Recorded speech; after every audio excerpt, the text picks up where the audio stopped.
We are now debating on a very real piece of legislation that solves an imaginary problem.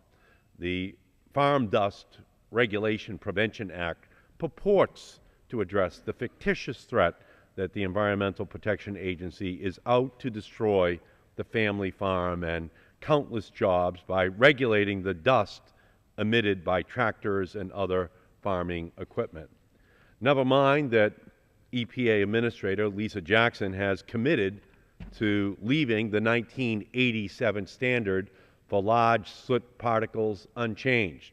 And never mind that EPA Assistant Administrator Gina McCarthy essentially told the Energy and Commerce Committee that EPA was about as likely to regulate fairy dust as it was to regulate farm dust.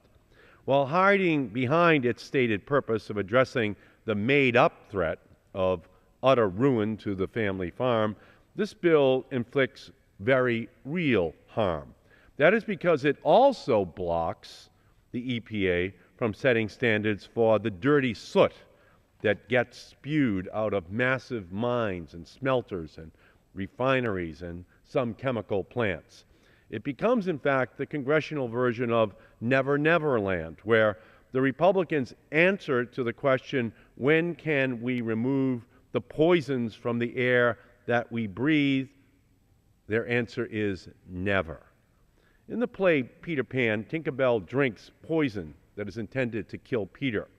She begins to die, but Peter Pan implores the audience to just clap their hands if they really do believe in fairies, and then maybe, just maybe, Tinkerbell won't die.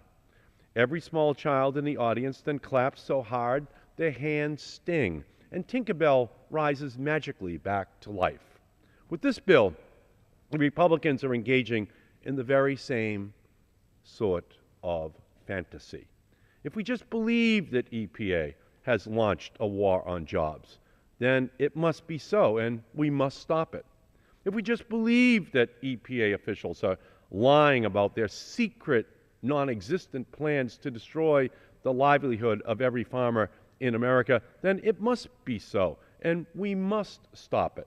If we just believe that eviscerating every environmental law on the books will not lead to the real deaths of thousands of Americans each and every year, then it must be so.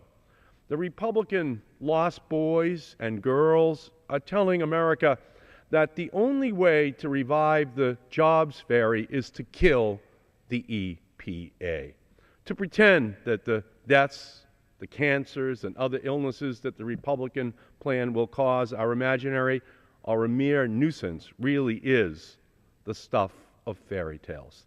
Let us get back to reality and solve real problems in this country. Vote no on this very dangerous bill.